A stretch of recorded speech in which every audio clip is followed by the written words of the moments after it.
Hey gang, just a quick summary of how best to read the court cases for this week's essay. First of all, ignore this here. That is the title, not of the case, but rather of the chapter heading in the law book from which I am pulling the cases. This, in regards to, RE means in regards to, KA. That's the name of the case, In re KA. And this is just the court name assigned to the court number assigned to the case by the court. Here is the summary of the case so far. And in this particular situation, what's happened is KA has been found guilty by a lower court and has taken his conviction to a higher court for an appeal. Ultimately, the judge, Justice Caldwell,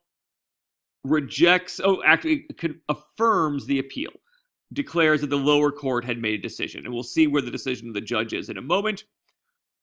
All of this is a discussion of the legal issues in play in the case, and then at the very end here, we see the judge's decision.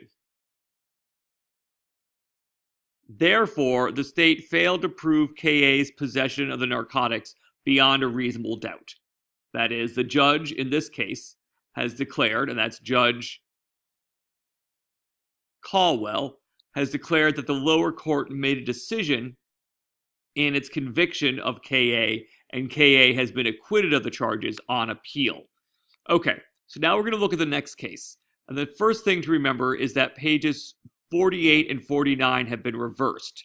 So, to read the case properly, you're going to have to go up to page 48 here and start with the new case, Cotman v. State. Read to the bottom of the Cotman v. State right here on page 48, and then go back to page 49 and start reading. The decision in this case appears again at the very end. So we're going to scroll down.